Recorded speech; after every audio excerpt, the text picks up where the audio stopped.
அனைவருக்கும் வணக்கம். இது வேர்ல்டு கிளாஸ் குவாலிட்டி உங்கள் அனு ஸ்டைல்ஸ் வழங்கும் தமிழா கோ பவர்ட் பை ஹட்சன் கட் அண்ட் உங்களுக்கு கிரியாஸ் இது நம்ம ஃபேமிலி ஸ்பெஷல் பார்ட்னர் யாஸ்கோ வேஷ்டிகள் மற்றும் சட்டைகள் the line of culture co presented by Vriksha garden Sivaganga and darling digital உங்கள் டார்லிங்கில் ரூபாய் 995க்கு ஏசி. உங்கள் அனைவரும் நிகழ்ச்சிக்கு வரவேற்பது மகிழ்ச்சி. நான் உங்கள் ஆவுடையப்பன்.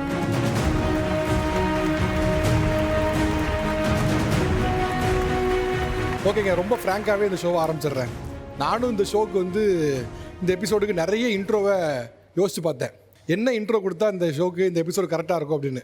ஆனால் உங்கள் முகங்கள்லாம் பார்க்கும்போது எனக்கு ஒரு விஷயம் தோணுச்சு. என்னென்னா, சண்டே ஆரம்பிப்பது கணவனா மனைவியா, இந்த தலைப்பே போதுமானதுன்னு. ஏன்னா உங்கள் 2 பேர் முகம் அந்த மாதிரி. இங்கே இருக்கக்கூடிய முகமும் எப்படினாலும் அவனை அடிச்சிடறான்டா இன்னைக்கு அப்படின்னு இருக்கக்கூடிய அந்த வெயிட்டிங்கில் இருக்கக்கூடிய வெறி இருக்குது பார்த்தீங்களா, அதுவும் இங்கே இருக்கவங்க இன்னைக்கு நீயா நானும் பார்த்துடுறேன் அப்படின்னு நினைக்கிற அந்த இது இருக்குது பார்த்தீங்களா, அது நல்லாவே தெரியுது. அதனால் இந்த ஷோக்கு அறிமுகம்லாம் தேவையில்லை, டைரெக்டாகவே தலைப்புக்குள்ளே போயிடலாம். சண்டே ஆரம்பிப்பது கணவனா இல்லை மனைவியா, இதுதான் நம்ம பேச இருக்க தலைப்பு. ஓகே, ஃபஸ்ட்டு கொஸ்டின் ரொம்ப காமனாகவே போயிடலாம். ஓகே, மனசாட்சி தொட்டு சொல்லுங்கள், சண்டே ஆரம்பிக்கிறது நீங்களா இல்லை நீங்களா? நீ கை தூக்குங்க. ஓகே, நான் தான் சொல்கிறலாம், கை தூக்குங்க. என்ன எல்லாருமே கை தூக்கிட்டாங்க? சார், நாங்கள் தாங்க சார் ஸ்டார்ட் பண்ணுவோம். நல்லா அமுக்குனி மாதிரி உட்காந்துட்டு இருப்பாங்க. சண்டைக்கு அப்புறம் நாங்கள் தானே கூப்பிடணும், வா வான்னு, அப்போ தானே வருவாங்க. நீங்கள் எல்லாருமே கூட்டத்தை நீங்களே ஒப்புக்கொண்டீங்க, ஆமாம் நான் தான் சண்டைக்கு ஆரம்பிக்கிறோன்னு. ஓகே, சண்டைன்னு வரும்போது அது வாய் வார்த்தையாக இருக்குமா இல்லை கை கலப்புக்கு போதா? கை கலப்பு தான் சார். இல்லை கை கலப்புன்னு சொல்கிறா கை தூக்குங்க. எவ்ரிபடி, ஒருத்தர் இல்லை எல்லாம். என்னப்பா உண்மைதானா? கை கலப்புலாம் உண்மைதானா? ஓகே, சண்டைன்னு வரும்போது கை கலப்பு வரும்போது என்ன பண்ணுவீங்க? என்ன ஆயுதம் பயன்படுத்தப்படுகிறது? ஆயுதம்னா அதுல அடிச்சாலும் சரி, கையில் அடிச்சாலும் அவங்களுக்கு வலிக்காது, எனக்கு தான் வலிக்கும். அதனால என்ன பண்றேன், வாயவே ஆயுதமா யூஸ் பண்ணி நல்லா நறுக்குன்னு கடிச்சு வச்சிருவேன். கடிச்சு அவருக்கு புண்ணு ஆயிடுச்சு, அப்போ அடங்க மாட்டார். சண்டையை ட்ரிகர் பண்றது அவர் தான். கையே இந்த பைசப்ஸ் இது எல்லாத்துலேயும் கடிப்பாங்க சார். அதாவது என்னன்னா, அவங்க வீட்டில் 2 நாய் வளர்த்துறாங்க சார். அந்த 2 நாய்கிட்ட கூட நான் இவ்வளோ கடி வாங்கினது இல்லைங்க சார். கல்யாணமாகி 1 வருஷத்துல மரண கடி வாங்கியிருக்கேன் சார். அதில் என்னன்னா, ஆனால் சைக்கிள் கேப்ல பொண்டாட்டி நாய் நீங்க பார்த்தீங்களா? இல்ல அப்படி சொல்ல வரலைங்க சார். நாய்கிட்ட கூட இவ்வளோ கடி வாங்கினது இல்லைன்னு அதுக்கு அர்த்தம் என்னதுப்பா சார்? அதாவது அவங்க வீட்டில் அவங்கள தவிர அவங்க அப்பா அம்மா அவங்க வளர்க்குற நாய் கூட என் மேலே ரொம்ப பாசமாக இருப்பாங்க சார். சண்டையே போட்டது கிடையாது. ஆனால் இவங்க எப்படின்னா செகண்டுக்கு செகண்ட் சண்டை ஆரம்பிப்பாங்க. சரி, ஓகே. அதோட விளைவு தான் கை கலப்பு, கடிச்சு வைக்கிறது எல்லாமே அதில் தான் நடக்கும். சரி, விரிவா பேசும். அடுத்த அடி வாங்கினலாம் சொல்லுங்க. என்னென்ன ஆயுதங்களை பயன்படுத்தி உங்க கணவரை தாக்குறீங்க? எனக்கெல்லாம் ஆயுதமே தேவையில்ல சார், கையே போதும். கையை வச்சு முடிய பிடிச்சி கொட்டிடுவேன் சார். அவருக்கு கொட்டி தலையில முடிய இல்லாத அளவுக்கு ஆக்கிட்டேன் சார். கிள்ளி வச்சிருவேன், ஊக்க வச்சு குத்திட்டே இருப்பேன் சார். ஊக்க வச்சு அவங்களுக்கு ரொம்ப வலிக்காத அளவுக்கு நறுக்கு எறும்பு கடிக்கிற மாதிரி குத்திட்டே இருப்பேன். அடுத்து வேற எதுனா சீரியஸா பேசிட்டு இருப்போம். அந்த டைம் நான் அப்படின்வான். அப்போ எனக்கு செம்ம இரிட்டேட் ஆகும். அப்போ என்ன பண்ணுவேன், டக்குன்னு பூரிடுவேன். பூரினதுக்கு அப்புறமும் ஃபேஸை பொறாண்டி விடுவேன். அப்போ தப்பிச்சிடுவான். சரி, என்னடா தப்பிச்சிட்டான் அப்படின்னு சொல்லிட்டு டேரக்டா போய் மூக்க கடிப்பேன். ஆமா சார், பாவம் அவரே கிக் பாக்ஸில் வாங்கின மூக்கு மேலே ஆயிடுச்சு அவருக்கு. அவங்க கடிச்சு தான் மூக்கு பெருசாயிடுச்சு. சார், நாங்கள் 2 பேருமே ஆக்சுவலாக ஒர்க்கிங். நாங்கள் 2 பேருமே தான் எப்போவுமே சேர்ந்து குக் பண்ணுவோம். வாட் எவர் இட் இஸ், அது என்னன்னாலும் நாங்கள் 2 பேருமே தான் கிச்சனில் இருப்போம். என்னென்னா, தோசை சுடும் போது அவர் எப்படியும் கூட தான் இருப்பார். லைட்டாக சூடு வைக்கிறது. அண்ட் சூடு தான் ரொம்ப இல்லை சார், லைட்டாக வச்சுட்டு அப்படியே எடுத்துடுறது. நம்ம ரொம்ப ஹர்ட் பண்ணக்கூடாது, ஹர்ட் பண்ணது வெளியவும் தெரியக்கூடாது. ரொம்ப கஷ்டம் சார். கிச்சன்ல கூட நிக்கவே பயமா இருக்கும். எப்போ எங்க என்ன நடக்கும்னு தெரியாது. சூடு வச்சா வலிக்காதாங்க சார்? வலிக்காதான் சார். அது எப்படி சார் வலிக்காம இருக்கும்? உங்க பொண்ணே தான சொல்றா வலிக்காதுன்னு. அதான் நான் கேக்குறேன், ஏதாவது சட்டம் இருக்கா சார்? வைஃப் சூடு வச்சாலும் சூடு தான். அதான் நான் கேக்குறேன். சூடு வைப்பாங்க, நீங்க அமைதியா இருக்கீங்க, வலிக்காதுங்கற அதுக்கு அமைதியா இருக்கீங்க. ஓடி போய் வடிவேலு காமெடி போட்டு பார்த்து சிரிச்சுக்க வேண்டியதா, வேற ஒண்ணும் பண்ண முடியாது சார். நீங்க இந்த மாதிரி சூடு வாங்கி இருக்கீங்களா? No sir, never sir. அதெல்லாம் பண்ணவே முடியாது சார் நம்மளால. அந்த மாதிரி ஆப்ஷன்ஸ்லாம் ஆண்டவன் எடுத்துட்டான் நம்மளை விட்டு. சார், நானும் என் ஹஸ்பண்ட் பைக்கில் போவோம் சார். ஆப்போசிட்டில் ஒரு பொண்ணு வந்தால் போதும், உடனே ஹெல்மெட்டை கழட்டிடுவார். சரி, எதுக்கு இப்போ கலட்டினேன் அப்படின்னு சொன்னால், இல்லை தலை அரிக்குது அப்படின்னு சொல்லுவார் சார். நான் அந்த டைமில் முதுகில் நறுக்குன்னு கடிச்சு வச்சுட்டு இல்லாட்டி கொட்டி வச்சுருவேன். நாங்கள் வெளியே போவோம். எனக்கு நான் எப்போயுமே வேலைக்கு போயிட்டு வரேன். என்னைக்காவது ஒரு நாள் தான் வெளியே கூப்பிட்டு போவேன். அப்போ போகிற வழியில் எப்போ தான் ஒரே மூஞ்சியை பார்த்துக்கிட்டே இருக்கிறது. அதனால் பைக்கில் போயால மிரர் பார்க்க விட மாட்டாங்க சார். அதனால மிரரில் போயில இப்படி பார்த்துட்டு இருக்கையில என்ன பண்ணிட்டா கண்டுபிடிச்சிட்டாங்க. என்ன நீ மிரரே நோட் பண்ணுற அப்படின்னு சொல்லிட்டு மிரர் உடச்சிட்டாங்க. அதோட சரிங்க சார். பைக் இப்போ நான் ஓட்டுறது இல்லை, அவங்கள நான் கூட்டு போகிறதுமே கிடையாது. சைட் அடிக்க இடத்துல இருக்குண்ணா. ஆமாம். இவங்க சொன்னாங்க பாத்தீங்களா ஹெல்மெட் கழட்டுறது. சார் என்ன பண்ணுவாருன்னா 2 சைடு மிரர் இருக்காது வண்டியில. இப்படிதான் தலை இருக்கும், கண்ணு மட்டும் இப்படி போயிட்டு போயிட்டு வரும். சார் அது நேச்சருங்க சார், பசங்களோட நேச்சரே அதாங்க சார். அது எனக்கு வந்து சரி காண்டா நான் கண்டுபிடிப்பேன். அழகா ஒரு பொண்ணு கிராஸ் பண்ணி போனாலே நானும் பார்ப்பேன், அவரும் பார்ப்பாரு. அது எனக்கும் தெரியும், அவருக்கும் தெரியும். சேம் ஒரு பையன் கிராஸ் பண்ணி போனாலும் நானும் பார்ப்பேன், அவரும் பார்ப்பேன். அது எனக்கும் தெரியும், அவருக்கும் தெரியும். அதனால ஈஸியா கண்டுபிடிச்சிருவேன். சமத்துவமா நீங்களே டீல் பண்ணிக்கிறது அப்படி. ஆமா சார் அவங்க சைட் அடிக்க சஜஷன்ஸ் கொடுப்பாங்க. அந்த பொண்ணு நல்லா இருக்குல்ல, அப்போ நாங்கள் என்னதான் பண்ணுறது? சைட் அடிக்கணுமா வேணாமா? இல்லை சார், ஃபர்ஸ்ட் எப்படின்னா இவர் வந்து அவரவே தன்னவே மறந்துடுவார். ஏதாவது ஒரு பொண்ணை பார்த்தா வா அப்படின்னு சொல்லிட்டு எவனுக்கு கொடுத்து வச்சிருக்கோ இந்த டைலாக் வேற சேர்த்துக்குவாரு. என்னடா பேசுற, யாரை பத்திடா பேசுறேன்னு கேட்டா முன்னாடி போகுதுல காரு, அது செம்மையா இருக்குல்ல, முன்னாடி காரும் போகாது ஒன்றும் போகாது, வெறும் ரோடா இருக்கும், அதை பார்த்து சொல்லுவார். இப்போ அதனால பழகி பழகி எனக்கே பழகிடுச்சு. நானும் சேர்ந்து அவர் கூட சேர்ந்து பொண்ணை சைட் அடிக்க ஆரம்பிச்சிட்டேன் சார். ஐயோ, என்னென்ன காரணத்துக்குலாம் வந்து சண்டை வருது? எந்தெந்த சண்டை வந்து பெரிய சண்டையாக போகுது? சில சண்டை ஓகே நார்மலாக முடிச்சிடுறீங்க. ஆக்சுவலி அட்டென்ஷனுங்க சார், அது ரொம்ப தேவை. அட்டென்ஷன் உங்களை இல்லைன்னா கவனிக்க மாட்டாரா? அட்டென்ஷன் வேணுங்க சார். வெளியே போயிட்டு வந்து டிவி பார்த்துட்டு தூங்கிட்டே இருந்தால் நம்மளுக்கு வந்து அந்த அட்டென்ஷன் இருக்காது. வந்து ஒரு கேராக பக்கத்தில் உட்காந்து கையை பிடிச்சி, லவ் லாங்குவேஜ்னு ஒன்று இருக்குல்ல சார். என்னோட லவ் லாங்குவேஜ் வந்து 24/7 நான் அவரை பார்த்துட்டே இருப்பேங்க சார். அவர் என்ன பண்ணுறாரு, என்ன சாப்பிட்டாரா இல்லையா, தூங்கினாரா, எனக்கு ஓடிட்டே இருக்குங்க சார். அதான் என்னோட லவ் லாங்குவேஜ். ஆனால் அவரோட லவ் லாங்குவேஜ் என்னன்னு ஸ்டில் நோ எனக்கு தெரியாதுங்க சார். கல்யாணம் ஆன புதுசில் நல்லா பார்த்துட்டு இருந்தோம். குழந்தை பிறந்ததுக்கப்புறம் குழந்தை மேலே அட்டென்ஷன் அப்படியே மாறிடுச்சு சார். அதான் காரணம். ஓகே, அட்டென்ஷன் அவங்களை நோக்கி அட்டென்ஷனே இல்லைங்கிறாங்க. இல்லை, சுத்தமாக இல்லைன்னு சொல்ல முடியாது. அவங்க அப்படி ஃபீல் பண்ணுறாங்க ரொம்ப. ஓகே இல்லைங்க சார், அட்டென்ஷன் இல்லை. ஓகே, அட்டென்ஷன் அதுக்கு நீங்கள் என்ன சண்டை போடுவீங்க? நான் என்ன பண்ணுவேன்னா போய் பால்கனியில் படுத்துக்குவேங்க சார். சண்டை வந்தால் வெளியில் போய் படுத்துக்குவாங்க, ரோட்டில் படிக்கட்டில் படுத்துக்குவாங்க. நீங்கள் என்ன பண்ணுவீங்க? வசதியாக நம்ம போய் போய் சமாதானப்படுத்தணும், படுத்தி கூட்டிகிட்டு வரணும் உள்ள. என்னை வந்து சமாதானப்படுத்துறாருல, அட்லாஸ்ட் வந்து அவர் சொல்வார், என்னானாலும் எனக்கு நீ தானே அப்படின்னு சொல்கிறாரு இல்லைங்க சார். அதுதான் அவரோட லவ் லாங்குவேஜ். நான் சண்டை போட்டால் அவர் என்னை சமாதானப்படுத்தும் போது தாங்க சார் எனக்கு நான் எவ்வளோ அவருக்கு இம்பார்ட்டன்ட்னே புரியும். ஓகே, வேற என்னென்ன விஷயங்கள்ல சண்டை வருது? அவர் கடைக்கு போனால் லேட்டாக வருவார் சார். அவர் சொந்தமாக கடை வச்சுருக்காரு. நம்மளுக்குன்னு ஒரு சில ஆசைகள் இருக்கும். அவர் வெள்ளனா வரணும், சிலது நான் வந்து என்ன கேரக்டர்னா ஒரு நாள் முழுக்க நடந்ததெல்லாம் அவர்கிட்ட சொல்லிடணும். எனக்கு என்ன நடந்தாலும் சொல்லிடுவேன் அவர்கிட்ட. அப்படி சொல்லணும்னு ஆசைப்பட்டு இருப்போம். அவர் சொந்தமாக கடை வச்சுருக்கிறதுனால 8 மணிக்கு வரேன்னு சொல்லிட்டு போவார். ஆனால் 10 மணிக்கு 11 மணிக்கு வருவார். நம்ம நிறைய பாசமாக இருக்கோம், அவர் நம்ம மேலே பாசமாக இல்லையோன்னு தோணும்.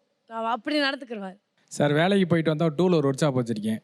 அங்கே ஒருத்தர் வேண்டப்பட்டு வந்துடுவார். நம்ம கடை இடப்ப நம்ம பொண்டாட்டி கூப்பிடாமல் நம்மளுக்கு தெரியும். ஆனால் அந்த நேரத்துலேயே அவர் பஞ்சர் ஓட்டணும்னு வருவார். எனக்கு தெரியுமா, ஏயோ என் பொண்டாட்டி அடிப்பாயான்னு சொல்ல முடியுமா நான்? இதில் யாரெல்லாம் லவ் மேரேஜ் கை தூக்குங்களேன். இப்போ எல்லாருமே இருக்கு. லவ் மேரேஜ்லேயே இப்போ சண்டையா? சரி, ஓகே. இங்கே இருக்க மனைவிகளுக்குலாம் நிறைய ஆதங்கம் இருக்குது, ஆற்றாமை இருக்குது. உங்களுக்குலாம் வந்து ஹஸ்பண்டை தண்டிக்கிறதுக்காக ஒரு அரிய வாய்ப்பு உங்கள் காத்திருக்கு. ரைட், ப்ராப்பர்ட்டியை கொண்டு வாங்க. என்ன கையில் தட்டுறாங்க?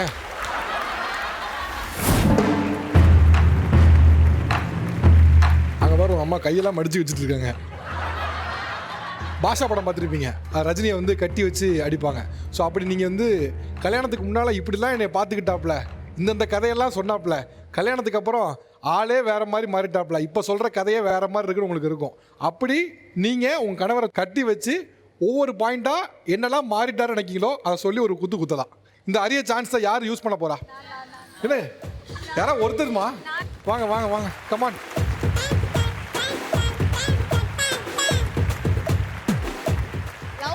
போது நான் அழுதா பட்டு நீ அழுதா என் கண்ணிலேருந்து ரத்தம் வரும்னு சொல்லுவேன். இப்போ அழுற ஓரமாக போய் அழு, தூக்கம் வருதுன்னு சொல்கிற, அதுக்கு வாங்கிக்க. அப்போ ஒரு நாள் தான் அழுத, இப்போ டெய்லி அழுகுற, என்ன பண்ண சொல்ற? செகண்ட் நான் பேசுறது வந்து பீசு போட்டு கேட்டுக்கிட்டே இருக்கலாம், நீ பேசுறது அப்படி தேன் பாயுதுன்னு சொல்லுவேன். ஆனால் இப்போ நான் பேசிக்கிட்டே இருக்க, காதுலேருந்து ரத்தம் வருது, எப்போ நான் நிம்மதியாக தூங்கணும், போய் தொலைன்னு சொல்கிறேன், அதுக்கு இது வாங்கிக்கோ. ஒரு மனுஷன் வந்து ஒரு டாபிக் ஒரு வாட்டி கேட்கலாம், 1000 வாட்டி கேட்க முடியுமா? போர் அடிக்க தானே? ரொம்ப போர் அடிக்கும் சார். எங்களுக்கு கல்யாணம் ஆகி 3 months தான் ஆகுது. 3 மாசத்துல இவ்வளவு பிரச்சனையா? 3 மாசத்துல எங்களுக்கு பிரச்சனை. எங்கே போனாலும் சார் லீவ் போட்டுட்டு என்னை கூட்டிகிட்டு போவார் ரொம்ப லாங்காக. இப்போ எங்கே போனாலும் நீ வீட்டில் இரு, ரொம்ப நச்சரிக்கிற கூட வந்தான். இது அவருக்கு வயிறே கலக்கிருக்கும் நேரத்துக்கு. ஆக்சுவலி சார் மேரேஜ்க்கு முன்னாடி டேரக்டா உங்க ஹஸ்பண்ட் இங்கே இருக்காப்ல, என்னன்னு சொல்லி நீங்களே பாயிண்ட் பண்ணி பஞ்ச் பண்ணலாம். மேரேஜ்க்கு முன்னாடி நிறைய எனக்கு கவிதைலாம் எழுதி அனுப்புவார் சார். டெய்லி ஒரு கவிதை சொல்வார், என்ன டிஸ்கிரைப் பண்ணி எல்லாமே. இப்போ மேரேஜ்க்கு அப்புறம் கவிதையே சொல்றது இல்லை சார். குனியணுமா? என்ன பண்ணீங்க? குத்துட்டேன் சார். ஓ, மசாஜ் பண்ண மாதிரி இருந்திருக்குமே. ஆமாம் சார், அப்படி இந்த சைடும் குத்துனாங்கன்னா கொஞ்சம் நல்லா இருக்கும் சார். சார் ஆக்சுவலாக நான் ரொம்ப குட்டையாக இருக்கிறதுனாலங்க சார், போகும்போது வரும்போது தலையில் இப்படி அடிக்கிறது அந்த மாதிரிலாம் அடிப்பாருங்க சார். இவர் ஹைட்டாக இருக்கிறதுனால என்னால் அடிக்கவே முடியாதுங்க சார். ஸோ நான் ஒரு டைம் அது மேலே அடிக்கணும்னு ரொம்ப ஆசைங்க சார். ஸோ அதுக்கு எதாவது ட்ரை பண்ண முடியுமா ஸ்டூல் இருக்காப்பா? கீழே இறங்கி உட்காரணுமா? குட்டச்சின்னு இதுக்கு மேலே சொல்ல முடியாது. நானும் இவ்வளோ ஹைட்டுக்கு வந்துட்டேன். ஸோ அதுக்காக மேலே கொட்டிக்கிறேங்க சார். உங்களுக்கு அப்பா எம்மா அம்முன்னு கூப்பிடுவாருங்க சார். இப்போ வந்து அந்த அம்முங்கிற வார்த்தை நான் அவரை கூப்பிடுறேங்க சார். அவர் ஒரு நாளுமே இப்போ கூப்பிட்டது கிடையாது. அவர் எப்படி கூப்பிடுறாரு? அவர் வந்து பைத்தியக்காரின்னு கூப்பிடுறாருங்க சார் டெய்லியும். மொத்தமா எத்தனை குத்தணும் முடிங்க, கணக்கு முடிங்க, ரொம்ப நேரமா போயிட்டு இருக்கு. 3 4 5 சார் முடிஞ்சா? அப்பா பாவம், அதுக்கு மேல அடிச்சா அப்படின்னா மசாஜ் முடிஞ்சா அப்படிங்க மாதிரி இருக்கு. அது பழகிருச்சு சார். ஃபர்ஸ்டெல்லாம் வந்து நீ வந்து என் கூட ரொம்ப டைம் ஸ்பெண்ட் பண்ணணும்னு நினைப்ப. இப்பெல்லாம் வந்து நான் பேசினாவே உனக்கு வந்து டார்ச்சரா தெரியுற. ஏன்? ஆமாம், அப்போ வந்து வீட்டில் வெட்டியாக இருந்தேன். இப்போ வந்து வேலைக்கு போகிறேன், குடும்ப பொறுப்பு நிறைய இருக்குது. ஃபர்ஸ்டெல்லாம் வந்து ஸ்டேட்டஸ் எனக்காக அப்படியே ரயில் விடுவேன். இப்பெல்லாம் வந்து ஒன்று வைக்கணும்னா கூட யாராச்சும் பார்த்தா கண்ணு வச்சிருவாங்க சார். போட்டோ எடுத்து வச்சா கண்ணு வச்சிருவாங்களா சார்? இதுவே நான் வைக்கலைனா, ஏன் நீ வைக்கல, நீ ஏன் வைக்கல, ஸ்டேட்டஸ் வைக்கவே இல்லை, எனக்காக நீ வைக்கவே இல்லை. இதுவே நான் எங்க அம்மாக்கோ எங்க அப்பாக்கோ அவங்களுக்கு வச்சிருக்க, நீ எனக்கு வைக்கல. அதே மாதிரி தான் நான் ஆசைப்படுவேன். என்ன வா வா வா வா வாடா வாடா அப்படிங்கிறாங்க. பேசு. லவ் பண்ணும்போது எந்த ட்ரெஸ் போட்டாலும் வாவ் சூப்பர் பிரின்சஸ் மாதிரி இருக்குன்னு. ஆனால் இப்போ ஏதாவது ட்ரெஸ் போட்டு வந்தாலும் கண்டுக்கிறதே இல்லை. இதுவா ஓகே நார்மல். அது ஏன்? அப்போ எப்போவாது தான் பார்க்க வருவேன், அதனால ஏதாவது சொல்லணும்ல, அதுக்காக சொல்லுவேன். இப்போ எப்பவுமே பார்த்துட்டு இருக்கேன் அதனால. ஆனா லவ் பண்ணும்போது எக்கத்தப்பா அளந்து விட்டு இருக்குது, இப்ப மாட்டிக்கிட்டல சார். எங்களுக்கு கல்யாணம் ஆகி 4 மாசம் தான் ஆகுது. Oh my God, what a pity. 4 மாசத்துல இவ்வளவு பிரச்சனையா? 5 வருஷம் லவ் பண்ணி 4 மாசம் தான் ஆகுது கல்யாணம் ஆகி. இப்போ இந்த 4 மாசமா நான் படுற பாடு எனக்கு மட்டும்தான் சார் தெரியும். காரில் போனால் பைக்கில் போனால் என்னை கூகுள் மேப் பார்க்க சொல்லுவார் சார். அது சத்தியமாக எனக்கு வரவே வராது சார். நான் பாட்டுன்னு ரைட்டு லெஃப்ட்டுன்னு மாற்றி சொல்லிட்டா திரும்பி உனக்கு நேராக போகணுன்னு சொல்கிறத தவிர வேறு எதுவுமே தெரியாதான்னு கேட்பாரு சார். பிஎஸ்டி சார். ஓ பிஎஸ்டி. நீ எல்லாம் ஒரு சைக்காலஜிஸ்டா, ஒரு கூகுள் மேப் கூட பார்க்க தெரியலையேன்னு சொல்லி அடிக்கடி என்னை இன்சல்ட் பண்ணுவார் சார். ஒரு குத்து. லவ் பண்ண காலத்துலேருந்து இப்போ வரைக்கும் எனக்கான செலவை எக்ஸலில் போட்டு வச்சிருக்கேன். அதை டெலீட் பண்ணுறேன். லவ் பண்ணும்போது செலவெல்லாம் எக்ஸல்ல போடுறது. எக்ஸல்ல போட்டு வச்சு எப்போ நான் வந்து சண்டை வந்தாலும் நீ இந்த அமௌண்ட் எடுத்து வச்சுட்டு நீ வீட்டை விட்டு கிளம்பு. நீங்க யாருக்கு தான் செலவு பண்றேன்னு தெரியலன்னு வாங்க, நான் போய் எடுத்து அழகா ஒரு ஸ்கிரீன்ஷாட் அனுப்பிச்சிருவேன். நீயே எடுத்து கோ த்ரூ பண்ணிக்கோ, நான் எதுக்கு உன்ட்ட உட்காந்து எக்ஸ்பிளைன் பண்ணுவேன். சண்டை போடும்போது இந்த இருக்கு பாரு கணக்கு, இதெல்லாம் செட்டில் பண்ணிட்டு போட்டுக்கு வந்தா நான் சொல்ற டேட் இத போய் பாத்து. அதான் செட்டில் பண்ணிட்டு கிளம்புனா என்ன அர்த்தம்? ஒரே ஃபேமிலி இல்ல சார். கமான் எக்ஸல் டெலீட் பண்ணோம். 1 வலிச்ச மாதிரி தெரியலங்க. நீங்க ஏதாவது பெருசா பேசுறீங்க, ஆனா ஆக்ஷன்ல ஒண்ணும் இல்லையே. கல்யாணத்துக்கு முன்னாடி என்னென்னலாம் சொல்லி ஏமாத்தினேன். உன்னை யார்கிட்டயும் விட்டு கொடுக்க மாட்டேன், உன்னை நான் நல்லா பார்த்துப்பேன். ஆனா உன் வீட்டுல ஒரு நாளும் நீ என்னை விட்டு கொடுத்துட்டு தான் இருக்கேன் சார். இந்த ஃபர்ஸ்ட் கல்யாணம் ஆன ஒரு 3 மாசம் தான் சார் இந்த மாலா சுத்தி. ஃபர்ஸ்ட் ஒரு 3 மாசம் தான். 3 மாசத்துக்கு அப்புறம் எப்போ வரீங்க இந்த கதை தான் சார். சார் ஃப்ரெண்ட்ஸ் கூட வந்து வெளியே போறாங்க, அனுப்பி விடுறேன். அனுப்பி விட்டு 5 மணிக்கு வரேன்னா 5 மணிக்கு வரணுமா இல்லையா? 5:01 ஆயிடுச்சுன்னா கால் அடிக்க ஆரம்பிச்சிடுது சார். எப்போ வரீங்க? டைம் கொடுக்குறேன் சார். நான் 5 மணினா நீ ஒரு 4:45ல இருந்து நீ ரெடியாக ஆரம்பிச்சிடணும். 5 மணிக்கு நீ வீட்ல இருக்கணும். என்ன சார் ஃப்ரெண்ட்ஸ் கூட சுத்துறதுக்கு ஒரு டைமிங் சார்? கல்யாணத்துக்கு முன்னாடி ஓகே நீ ஃப்ரெண்ட்ஸ் கூட சுத்துன, கல்யாணத்துக்கு அப்புறமோ நீ ஏன் கூட தான் டைம் ஸ்பெண்ட் பண்ணுவோம். நம்ம ஆஃபீஸ் போறோம், 2 பேருமே ஆஃபீஸ் போறோம், ஒரு நாள் தான் லீவ் கிடைக்குது. ஓகே நீ சண்டே உன் ஃப்ரெண்ட்ஸோட வெளியே போற, மீட் பண்ற, அந்த டைம் நீ எனக்கு கொஞ்சம் ஸ்பெண்ட் பண்ணணும்ல. பசங்களை பார்க்கறது மாசத்துல ஒரு நாள் தான் சார். அதுலேயும் நீ 3 மணி நேரம் தான் இருக்கணும், 2 மணி நேரம் தான் இருக்கணும்னா கொஞ்ச நேரம் அப்போ அந்த ஒரு 3 மணி நேரம் தான் சார் கொஞ்சம் நிம்மதியாக இருக்கிறது. அந்த 3 மணி நேரம் நிம்மதியும் பிடிங்கிரும்னு நினைச்சா என்ன சார் பண்றது? கல்யாணத்துக்கு பசங்க முன்னாடி எல்லாத்தையும் கேட்டு பாருங்க சார். அதான் சார் உண்மை. கூட்டு சேர்க்கிறியா? கல்யாணத்துக்கு முன்னாடி ஃப்ரெண்ட்ஸா அவனுங்க கிடக்குறானுங்க பாத்துக்கலாம் அப்படின்றது. இப்போ என் கால் வந்தா கூட அவாய்ட் பண்ணுவாரு. செகண்ட் லைன் வந்தா கூட எடுக்க மாட்டாரு. எனக்கு செகண்ட் லைன் வந்தாலே செம்ம இரிட்டேட் ஆகும். ஸ்பீக்கிங் வித் சம்மன் எல்ஸ் அப்படினாலே பேசுற அப்படின்னு கஸ்டமர் கால் வந்தா கூடயா? கஸ்டமர் கால் கூட அவ்வளவு நேரம் பேசிட்டு ஏய் நான் எங்கடி பேசுறேன்? அவங்க பேசுவாங்க. எனக்கு கஸ்டமர் கால் 1/2 மணி நேரமா பேசுறீங்க. அதான் உருட்டுறப்பா நீ. ஆனாலும் சார் வரும் சார். ஏய் நீ எங்க மாட்டுற? அடி வாங்குறதே நான் தான் வீட்டில் எல்லா நேரம். நீ மாட்டிட்டு அவர் ஒரே கரெக்ஷன். இவன் கோவை எல்லாம் நான் தான் வடிவேலு மேலே நின்று இன்னைக்கு அடிச்சே ஆகணும். மொத்தமாக ஒரு அடி மேலே இருக்கும் கல்ட்டு. டேங்க அப்பா கிடைச்ச பாவம் தான். அப்போ நான் பாவம் இல்லை டெய்லி அடி வாங்குறது. வீட்டில் எல்லாருக்கும் தெரியும். பசங்க அம்மா பக்கத்து வீட்டுக்காரன் எல்லாரும் சொல்லியிருக்காங்க. ஏன்னா எப்போ பார்த்தாலும் காட்டி அடி வாங்கிட்டு இருக்கேன் பொண்டாட்டிட்டு உனக்கு அறிவே இல்லையான் இருக்கேன்.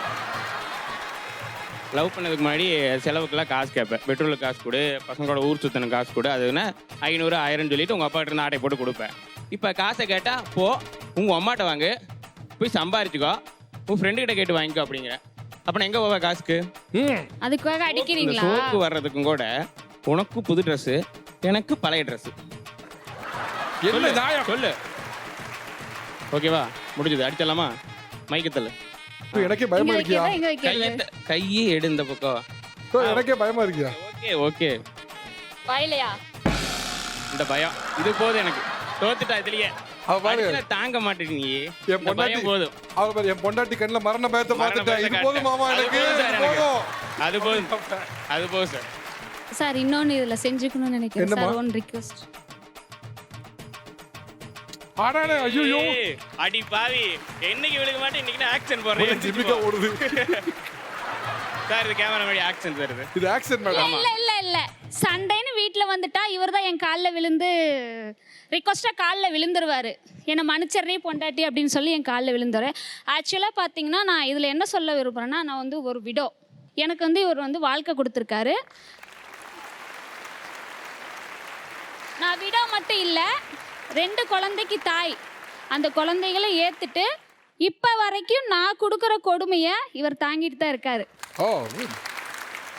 இவளை நான் கூட்டிட்டு வந்துட்டேன், கல்யாணம் பண்ணிட்டேன்.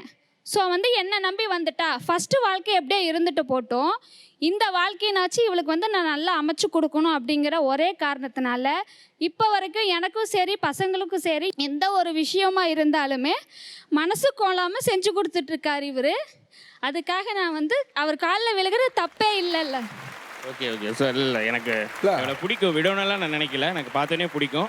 ஸோ கண்டிப்பாக அவளுக்கு நான் வாழ்க்கை கொடுக்கணும்னு நினச்சேன். அதனால் கல்யாணம் பண்ணேன். இப்போ வரைக்கும் நல்லா தான் பார்த்துருக்கேன். பழைய பாஸ்ட்டை பற்றி நான் எதுவுமே விட பேசுனது கிடையாது, இனிமேல் பேச போகிறது இல்லை. ஆக்சுவலாக பியூர் ஜென்டில்மேனோடைய அப்ரோச் இப்படி தான் இருக்கும். ஒரு ஜென்டில்மேன் வந்து நான் வந்து விடோலாம் பார்க்க மாட்டேன். தேங்க்யூ. ரியலி ஒரு ஜென்டில்மேனாக இருக்கணும். என்ன பண்ணால் எனக்கு பாஸ்ட்டை பற்றிலாம் கவலை இல்லை, ப்ரெசென்ட்டாக இருக்கும்போது எனக்கு என் கூட எப்படி இருக்காங்க அதுதான் பார்க்க முடியும்னு. பெரிய விஷயம் அது. அது ரியல் ஜென்டில்மேன். தேங்க்யூ. வாழ்த்துக்கள் பிரதர், வாழ்த்துக்கள். எல்லாருக்கும் சொன்னால முக்கியமாக காமனாக ஒரு பாயிண்ட் இருந்தது. என்னென்னா, இவர் ஓரளவுக்கு நல்லவர் தான், ஆனால் இவர் கூட சேர்க்கை தான் சரியில்லை, ஃப்ரெண்ட்ஸ் தான் சரியில்லை அப்படிங்கிறது எல்லாருக்கும் காமனாக ஒரு பாயிண்ட் இருக்குது. ஃப்ரெண்ட்ஸ்னாலே ஃப்ரெண்ட்ஸ் ட்ரிங்க்ஸ் ரெண்டுத்தையும் சேர்த்துட்டாங்க. ஏன் அப்படி தான் இருக்கணுமா சார்? ஃப்ரெண்ட்ஸ் கூட ஒரு மூவி போகலாம், ஒரு டீ ஷாப் போகலாம், ஒரு ஹோட்டல் போய் சாப்பிட்லாம். ஒன்றுமே இல்லை சார், நின்று என்ன மச்சான்னு சொல்லிட்டு நம்மளோட லைஃப்பை ஷேர் பண்ணிக்கலாம். இந்த மாதிரி எனக்கு இப்படி இருக்குடா அப்படி இருக்குடான்னு சொல்லிட்டு அதுக்கு கூட அலோவ் பண்ணுறது இல்லை. ஒரு மூவிக்கு அலோவ் பண்ணல. இப்போ மஞ்சுமல் பாய்ஸ் ட்ரெண்டிங்காக போயிட்டுருக்கு. அந்த மூவிக்கு லாஸ்ட் வீக்கு எல்லாமே பெர்மிஷன் கேட்கணும் அவங்கள்ட்ட ஃபஸ்ட்டே. ஸோ மனுலாம் கொடுத்தாச்சு, பெர்மிஷன்லாம் கேட்டாச்சு, அதை அலோவ் பண்ணல லாஸ்ட் வரைக்கும். அதுக்கு ரீசன் ஏன் போகக்கூடாது? ட்ரிங்க்ஸ் பண்ணக்கூடாது, ரைட்டு. நீங்கள் மிஷின் வாங்கி வச்சுக்கோங்க, டிராஃபிக் போலீஸ் மாதிரி. டெய்லியும் வந்தவனே செக் பண்ணுங்கள், பிரச்சனை இல்லை. ஏன் ஒரு படத்துக்கு அலோவ் பண்ணுறது இல்லை, ஒரு ஹோட்டல் அலோவ் பண்ணுறதில்ல? ஏன் அவன்கிட்ட நான் பேசவே கூடாதுன்னு நினைக்கிறீங்க? அவனா தீவிரவாதியா? யார் அவன்? இல்லை எனக்கு என்ன புரியுதுன்னா, ஏன் எல்லா ஒய்ஃபும் சேர்ந்து ஹஸ்பண்டோடைய அவங்களுடைய ஃப்ரெண்ட்ஸ் டைமில் மீ டைம் எடுத்துக்கணும்னு நினைக்கிறீங்க சார்? அந்த டைம்ல நம்மளும் ஒரு பிளான் வச்சிருப்போம் சார். உங்களுக்கு வருஷம் 365 நாள் இருக்கு. அந்த வருஷம் 365 நாள் அப்படி இல்லாத பிளான் ஃப்ரெண்ட்ஸோட போகணும்னு நினைக்கப்போ அந்த பிளான் ஏன் உங்களுக்கு வருது? சார் எங்களால போக முடியல சார். முக்கியமா சார் நாங்கள் சாக்ரிஃபைஸ் பண்ணுறோம் சார். அப்படி ஓப்பனா ஒரு திங் சொல்லணும்னா, நாங்கள் எவ்வளவோ சாக்ரிஃபைஸ் பண்ணுறோம். இப்போ வந்து அவங்க ஃபேமிலியில் ஒரு மேரேஜ் நடந்தது. யாருக்கு நடந்ததுன்னா, அவங்களோட அண்ணனோட ஒய்ஃபோட தம்பிக்கு. கோயம்புத்தூரில் நடக்குது மேரேஜ். 2 நாள் லீவை போட்டு நாங்கள் போனோம் அந்த மேரேஜுக்கு. அந்த மேரேஜ் போகிறதுக்கு மேடம்க்கு வந்து ஜுவல்ஸ் வாங்கணும். ஏன்னா அவங்க ரிலேஷன்ஸ் ஃபுல்லாக வருவாங்க, ஜுவல்ஸ் வாங்கணும்னு சொல்லிட்டு 5 சவரத்துக்கு ஜுவல் வாங்கினாங்க. 2.5 லட்ச ரூபாய்க்கு வாங்கிட்டு போட்டுட்டு போகிறாங்க, ட்ரெஸ் எடுக்கிறாங்க, எல்லாமே பண்ணுறாங்க. யார்? அண்ணனோட ஒய்ஃபோட தம்பிக்கு மேரேஜ். எல்லாம் முடிச்சுட்டு வரத்துக்கு நம்ம ஸ்பெண்ட் பண்ணிட்டு வரோம், சாக்ரிஃபைஸ் பண்ணுறோம். இது ஒரு 3 நாள் அவங்க கூட ஸ்பெண்ட் பண்ணுறோம். ஒரு 3 மணி நேரம் படத்துக்கு ஏன் அனுப்ப மாட்றாங்க? நீங்கள் என்ன நினைக்கிறீங்க? கல்யாணம் ஹி பிலாங்ஸ் டு மீ, எனக்கு மட்டும்தான் இருக்கணும். அவருக்கு வந்து ஒரு டைம் இருந்தால் அது ஒன்று என் கூட மட்டும்தான் இருக்கணும், அல்லது அவர் தனியாக இருக்கணும். ஆக்சுவலி நிறைய பேர் நினைக்கிற ஃப்ரெண்ட்ஸோட சேரவே கூடாதுன்னு ஏன் நினைக்கிறீங்க அப்படின்னு? சார் நாங்க மட்டும் வீட்ல பாப்பா பார்த்துட்டு நாங்க மட்டும் வீட்ல இருக்கோம் சார். இவங்க மட்டும் எப்படி சார் வெளிய போவாங்க? இது நீங்க சொல்றது நீங்க பாருங்களேன் சார். அவங்களையும் நான் போக சொல்றேன், நான் எதுவுமே சொல்ல, அவங்களையும் போக சொல்றேன். நீங்க தாராளமா போங்க. நீங்க கல்யாணம் வந்த பின்னால உங்க அம்மா வீட்டுக்கு போக கூடாதுன்னு ஒரு ரெஸ்ட்ரிக்ஷன் பண்ணும்போது பேசுறோம் தானே, அது உங்களுக்கான டைம் அவங்க கொடுக்குறாங்க. அப்போ ஃப்ரெண்ட்ஸுக்கான டைம் கொடுக்கறதுல உங்களுக்கு ஏன் அவ்வளோ சார்? அம்மா வீட்டுக்கு போறதுக்கு அப் அண்ட் டவுன் 10,000 ரூபாய் ஆகும். மாசத்துல 2 வாட்டி போயிட்டு வரும். சார் நானா கூட்டு போறத விட இவரு கொண்டு போய் விடுறது தான் சார் அதிகம். ஏன்னா அப்ப அந்த டைம்ல ஃப்ரெண்ட்ஸ் கூட வெளியே போயிடலாம். அதுக்காகவே நீ வீட்டுக்கு கிளம்ப, உங்க அம்மா வீட்டுக்கு கிளம்பு. நீங்க விடாதீங்க. அப்போ அவங்க அந்த ஆப்பர்ச்சுனிட்டி உருவாக்க தானே செய்வாங்க, நீங்க விட மாட்டீங்க. அப்போ அந்த ஆப்பர்ச்சுனிட்டி எப்படி உருவாக்குறது மனித மூளை யோசிக்க தானே செய்யும். அது போயிட்டு மிட் டைம்ல தான் சார் வருவாரு. ரொம்ப நைட் ஒரு 10 மணிக்கு போனா படம் முடிஞ்சு 1 மணிக்கு தானே சார் வீட்டுக்கு வர முடியும். நீ டே டைம்ல அவன்கிட்ட படத்துக்கு வந்துட்டு சொல்லிட்டு வந்துட முடியுமா சார்? அட்டெண்டன்ஸ் முடிச்சுட்டு டே டைம்ல போலாம்ல சார் சினிமாக்கு? டே டைம்ல இவங்களை விட்டுருவாங்களா கேளுங்க, நான் பிளான் பண்ணிட்டு போறேன். சரி, ஆக்சுவலாக நீங்கள் எல்லாருமே ஒரு முடிவுக்கு இருக்கீங்க. என்னன்னா ஹஸ்பண்ட் என்ன ஆனாலும் சரி, அவர் எனக்கு மட்டுமே ஒருத்தர் ஆள் டைம் ஸ்பெண்ட் பண்ணாதான் என்கிட்ட ஸ்பெண்ட் பண்ணு, இல்லைன்னா தனியாக ஸ்பெண்ட் பண்ணு, ஃப்ரெண்ட்ஸ் கூட போகக்கூடாதுன்னு நினைக்கிறீங்க. ஆனால் நீங்களாம் ஒரு பாயிண்ட் யோசிக்க மாட்டீங்க. என்னன்னா ஏதோ ஒரு வகையில் நாளைக்கு உங்கள் ஃபேமிலியே ஒரு டிஸ்ட்ரெஸில் இருக்குது, ஒரு சின்ன பிரச்சனை இருக்குனாலும் உங்கள் ஃபேமிலி வருவாங்க, உங்கள் ஃப்ரெண்ட்ஸ் தான் வருவாங்க. வேற யாரும் வர மாட்டான், ஃப்ரெண்ட்ஸ் தான் வருவான். சொந்தக்காரன் வர மாட்டான் சார், ஃப்ரெண்ட்ஸ் தான் வருவான். சார் ஒன்றும் இல்லை சார், எங்களது லவ் மேரேஜ் 8 வருஷம் லவ் பண்ணோம். 4 இயர்ஸ் முன்னாடி மேரேஜ் ஆச்சு. உன்னை தூக்கிறதுக்கு யார் வந்தா என் கூட? உங்கள் வீட்டில் வந்து தூக்கிறதுக்கு என் ஃப்ரெண்ட்ஸ் தான் வந்தாங்க. அவனுக்கு 9 அண்ணன் சார், நான் ஃபேஸ் பண்ண 9 அண்ணனை. உங்க கல்யாணமே அவன் ஃப்ரெண்ட்ஸ் தான் நடந்திருக்கு. அப்படிப்பட்ட ஃப்ரெண்ட்ஸ் கூட சேரக்கூடாதுங்கிற எந்த 9 அண்ணனை ஃபேஸ் பண்ண என் ஃப்ரெண்ட்ஸ் வந்தான்ல தில்லா. 9 அண்ணனை விட்டுட்டு தானே நான் உங்களுக்காக வந்தேன். அப்ப நீங்க எனக்காக தானே டைம் ஸ்பெண்ட் நீங்க ஆக்சுவலாக நீங்க என்ன சொல்ல வரீங்கன்னு எனக்கு புரியவே இல்லை. ஒரு அண்ணனை ஒருத்தர் ஃபேஸ் பண்றது கஷ்டம், 9 அண்ணனை ஃபேஸ் பண்றதுக்கு அவன் ஃப்ரெண்ட்ஸ் வந்திருக்காங்க. அன்னைக்கு அந்த ஃப்ரெண்ட்ஸ் இல்லைன்னா இன்னைக்கு உங்களுக்கு இந்த வாழ்க்கை இல்லை. ஓகே, அப்படியே ஒரு வாழ்க்கையே அமைச்சு கொடுத்த ஃப்ரெண்ட்ஸை நீங்க வந்தோடனே கட் பண்ண நினைக்கிறது பியூர்லி செல்ஃபிஷ்னஸ், சுயநலம். எனக்கு ரொம்ப ஷாக் என்னன்னா ஒரு கல்யாணத்தையே நடத்தி வச்சிருக்காங்க ஃப்ரெண்ட்ஸ். அந்த ஃப்ரெண்ட்ஸ் நீங்க தாங்கன்னு தாங்காம இருந்தா கூட பரவாயில்ல, ஜஸ்ட் லைக் தட் கட் பண்றீங்க. சார் நான் உங்களை ரெஸ்பெக்ட்ல பண்றேன் சார், பட் வந்து இருந்தோம். சரி, ரெஸ்பெக்ட்ங்கிறது என்னது? வரும்போது வாங்கண்ணா சாப்பிட்டீங்களாண்ணா அப்படின்னு கேட்கறதுல ரெஸ்பெக்ட். அவங்களுக்கான டைமை பிரைவசியை விடுறது தான் ரெஸ்பெக்ட். நீங்க அதுக்குள்ளே வர மாட்டீங்க சார். அவங்களுக்கு கொடுக்குற டைமை கரெக்டாக யூட்டிலைஸ் பண்ணா ஓகே சார். ஒரு 3 hours போறேன்னு சொல்லிட்டு போறாங்களா, ஃபுல் டே வர மாட்டாங்க. லாஸ்டா எப்போ டைம் கொடுத்தாங்க கேளுங்க சார். நான் ஊருக்கு போயிருந்தப்ப நீங்க போனீங்கல்ல. எப்போ? எத்தனை மாசம்? பாப்பா பிறந்தப்போ. எத்தனை? 1 வருஷம் ஆகுது சார். சரி, இனிமே அலோவ் பண்றேன் சார். அப்பா வந்துருச்சுப்பா, உனக்கு ஒரு விடுதலை வாங்கி கொடுத்துட்டேன், இனிமேல் அலோவ் பண்றேன்னு. பொசசிவ்னஸ்னால வரக்கூடிய சண்டை என்ன? நான் வந்து ப்ரொஃபஸர் சார். ஸ்டார்டிங் பிகினிங் ஸ்டேஜில் லவ் பண்ணும்போதெல்லாம் வந்து என்னோட ஸ்டூடெண்ட்ஸ் கிட்டே பேச விட மாட்டார் சார். சப்ஜெக்ட் வைஸ் கால் பண்ணுறதோ இல்லை எக்ஸாமுக்கு முன்னாடி கால் பண்ணால் கூட அவர் என்ன சொல்வார்னா, ஊரில் எந்த ப்ரொஃபஸருமே இல்லையா, டீச்சர்ஸுமே இல்லையா, அதுனா உன்கிட்ட மட்டும்தான் வந்து டவுட் கேட்கணுமா அப்படின்ற மாதிரி பயங்கர சண்டை போடுவார் சார். இன்னொன்று என்ன அப்படின்னா, எங்கள் அம்மா அப்பா கிட்டே வந்து என்னை ரொம்ப டைம் ஸ்பெண்ட் பண்ண விட மாட்டார் சார். ஓகே, இது ஸ்டார்டிங்கில். கல்யாணத்துக்கு அப்புறம் வந்து அவங்க பேரண்ட்ஸ் கிட்ட நான் வந்து க்ளோஸாக மூவ் பண்ணக்கூடாது. ஆமா சார், ரொம்ப நேரம் நாங்க பேசிட்டு இருந்தோம் அப்படின்னா கண்ணை காமிச்சு கெஸ்டர்ல கூப்பிட்டுட்டே இருப்பாரு, உள்ளவா உள்ளவா அப்படின்னு சொல்லிட்டு. வரல அப்படின்னா எனக்கும் எங்க மதர் இன் லாவுக்கும் சண்டையை கிளப்பி விட்டுட்டு அந்த இடத்துல இருந்து நானா வர்ற மாதிரியான ஒரு சிச்சுவேஷனை வந்து கிரியேட் பண்ணிடுவாரு சார். ஆனா ஆள் பார்க்க சைலண்டா இருக்காப்ல, செல்லமே பரத் மாதிரி சைலண்டா வேலை பார்க்குறாப்ல. அவர் ஓவர் பொசசிவ்னால நான் எழுந்தது என்னோட எல்லாரோட ஃப்ரெண்ட்ஸையும் எழுந்துட்டேன் சார். நான் வந்து அவர் லவ் பண்ணதுக்கப்புறம் வந்து ஃப்ரெண்ட்ஸ் கூட போகிறது கிடையாது, அவுட்டிங் கிடையாது, பேசுகிற டைம் எதுவுமே கிடையாது சார். ஃப்ரெண்ட்ஸுன்றதே என்னோடய சர்க்கிள் இப்போ கிடையாது. ஏன்னா அவருக்கு ஃப்ரெண்ட்ஸ் கிடையாது, அவர் ரொம்ப இன்ட்ரோவர்ட், யார்கிட்டையுமே பேச மாட்டார். ஸோ அதனால் என்னையும் வந்து யார்கிட்டையும் பேசாத, ஏன் பேசக்கூடாதுன்னு கேட்டால், நான் தான் உனக்கு இருக்கல, நீ எனக்கு இருக்க, நான் உனக்கு இருக்கேன், இது போதும் அப்படின்னு சொல்லிடுவார். ஸோ அதனால் அவர் லவ் பண்ணதுக்கப்புறமா எனக்கு ஃப்ரெண்ட்ஸ் அப்படின்றதே ரொம்ப ஷார்டன் ஆகிடுச்சு. ஆக்சுவலாக எனக்கு என்ன பண்ணுதுன்னா, இவங்க சொன்னது தான் இந்த பாயிண்ட்லாம் புரியுது. நீங்கள் ஆக்சுவலாக இன்ட்ரோவர்ட், உங்களால் வந்து ஒரு 4 பேர்கிட்ட சோஷியலாக பழகிறதுல உங்களுக்கு ப்ராப்ளம் இருக்குது. அதே மாதிரி நீங்கள் உங்கள் ஒய்ஃப் இருக்குன்னு நினைக்கிறீங்க. அப்படி சார் நான் நினச்சேன், அப்படி தான் பழகினேன் ஃபஸ்ட்டு ஸ்டார்டிங்கில், பிஃபோர் மேரேஜ் அப்படி தான் இருந்தேன். இப்போ வந்து நான் கொஞ்சம் வெளியே வரேன் சார், வெளியே வந்துட்டேன். இல்லை நீயும் போ. ஆக்சுவலி அவங்க நல்லா பாடுவாங்க சார், சூப்பராக பாடுவாங்க, நிறைய காம்படிஷனில் பார்ட்டிசிபேட் பண்ணிருக்காங்க. பட் நான் அதை ரசிக்க மாட்டேன். எல்லாரும் ரசிப்பாங்க, பட் நான் அதை ரசிக்க மாட்டேன். ஏன்னா எனக்கு ரொம்ப நல்லா பாடுவேன், இப்போ வரைக்கும் ஒரு பாட்டு பாடி காட்டேன்னு கூட சொன்னது.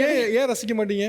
இல்லை ஒரு ஈவெண்ட் போவாங்க, எங்கேயாச்சும் ஒரு ஃபங்க்ஷன் போவாங்க, அங்கே ஆர்கெஸ்ட்ரா நடந்துட்டு இருக்கும். பட் எல்லாரும் இவங்கள பாயிண்ட் அவுட் பண்ணுவாங்க, நீ நல்லா பாடுன்னு சொல்லிட்டு. எதுக்கு பாடணும் அங்கே போயிட்டு அப்படின்னு சொல்லிட்டு ஸ்டார்டிங்கில் அப்படி தான் யோசித்தேன். எதுக்கு என்ன ஃபேம் தேடுறியா, எதுக்காக இது பண்ணணும் அப்படி பண்ணணும்னு சொல்லிட்டு. ஏன் நான் இருக்கேன்ல, எதுக்கு இதெல்லாம் பண்ணுற, யாரை இம்ப்ரெஸ் பண்ணுறதுக்கு? ஒய்ஃபை பாராட்டினா அதில் என்ன ஜெலஸாக ஃபீல் பண்ணுறீங்களா இல்லை என்ன? ஜெலஸ்ன்னு சொல்ல முடியாது சார், நம்மளோட நிறைய விஷயம் தெரிஞ்சிருச்சு அப்படின்ற ஒரு நல்ல டேலண்ட் எனக்கு வந்து. இப்போ நிறைய விஷயம் தெரிஞ்சு சந்தோஷம். பிஃபோர் மேரேஜ் சொல்கிறேன், பிஃபோர் மேரேஜ். ஓகே, இப்போ திங்கிஸ் இப்போ அவரோட பொசசிவ்னஸ் இப்போ சேஞ்ச் ஆயிடுச்சா? எனி டைமே ஓவர் ப்ரொடெக்ட் பண்ணிக்கிட்டே இருப்பாரு. இப்போ அதை நான் திட்டி எப்படின்னா எங்களுக்குள்ள பயங்கர சண்டை வந்து நான் பேசாமலே இருந்து அதை அவரை ரியலைஸ் பண்ண வச்சேன் சார். எனக்கு அந்த விஷயம் பிடிக்கல. இப்போ அவர் ரியலைஸ் பண்ணிட்டாரா இல்லையா? பண்ணிட்டாரு சார். ஓகே, இப்போ திங்ஸ் கரெக்டாக இருக்கு. Okay, good, super. பொசசிவ்னஸ்ல வரக்கூடிய சண்டைகள் சார், இவர் வந்துட்டு கொஞ்சம் ரொம்ப டிஃப்ரெண்ட் சார். பாய்ஸ்டே பேசக்கூடாது சார் இவருக்கு. அது தம்பியாக இருந்தாலும் சரி, அண்ணனாக இருந்தாலும் சரி, அதை வச்சு ஒரு கமெண்ட் பண்ணுவார் சார். புதுசாக இருக்கு. தம்பி அண்ணன் கூட பேசக்கூடாதா? எதுவுமே கிடையாது சார், எல்லாத்துக்குமே ஒரு பொசிஷன் சார். கேட்டால் பொசிஷன், ஆனால் சந்தேகப்பறம் தான் சார் அது பேர். ஆனால் அவர் கேட்டால் பொசிஷனஸ்ன்னு சொல்லுவார் சார். தங்கச்சி வந்து அண்ணங்கிட்டயோ இல்லை தம்பிக்கிட்டயோ கூட பேசக்கூடாதா? அப்படிலாம் கிடையாது சார். ஆமாங்க, நீங்க என்ன பொசுக்குனா அதெல்லாம் ஒன்றும் இல்லை அப்படிங்கிறீங்க. சரி, இதில் என்னன்னா அவங்க வந்துக்கிட்டு எனக்கு வந்து ஒர்க்குக்கு போகணும் ரொம்ப இன்ட்ரெஸ்ட் சார். நான் அம்மா வீட்டில் இருந்த வரைக்கும் காலேஜ் போய் ஒர்க்குக்கும் போனேன் சார். ஒரு 6 months போனேன் சார். இங்கே வந்து போகணுன்னு ரொம்ப ஆசை. ஒர்க்குக்கும் விட மாட்டார். பொசிஷனஸ் கேட்டால் ஒர்க்குக்கும் விட மாட்டார். நீ யார்ட்ட போய் பேசினா என்ன பண்ணுறது சார்? என் ஒய்ஃப் என்கிட்ட மட்டும் தான் பேசணும். அது ஒரு லவ் சார். என்ன லவ் சார்? அவங்க லவ் பண்ணும்போது வந்து யார்ட்டையும் அவங்க பேசுனது இல்லை. உங்கள் வயசு என்ன பாஸ்? 30. 30 வயசுல ரொம்ப யங்கு. இன்னைக்கு ஜென்ரேஷன் எங்கே இருக்கு? என் ஒய்ஃப் என்கிட்ட தான் பேசுறீங்க, பைத்தியகாரத்தனமா இல்லை சார்? நான் என்ன கேட்குறேன், எனக்கு ஏஜ் இருக்குது, எனக்கு மெச்சூரிட்டி இருக்குது. யார் நல்லவர் யார் கேட்டால் எனக்கு தெரியாதா சார்? எப்படி பேசுறேன் எது பேசுறேன் எனக்கு தெரியாதா சார்? நீங்கள் ஆக்சுவலாக எனக்கு இன்னொன்று புரியல. நீங்கள் என்ன சொல்ல வரீங்க? இதெல்லாம் எல்லாரும் லவ்னு நினைக்கிறீங்களா என்ன? ஆனால் அவங்க சொல்லி தான் சார் கூட்டம் தாங்க சொல்லக்கூடாதுன்னு சொல்லிட்டு. ஆனால் என்னால் முடியல சார் சொல்லாமல். ஆக்சுவலாக இதுதான் ரொம்ப முக்கியமான ஒரு பாயிண்ட்டு. நீங்கள் வந்து சொல்லக்கூடாதுன்னு ஒரு பாயிண்ட்டை சொல்கிறீங்க, அதையே மீறி ஒரு பாயிண்ட் வருதுன்னா அது அவங்களுக்குள்ளே இருந்த ப்ரெஷர். சார் இப்போ நான் புரிஞ்சுக்கிட்டேன் சார்.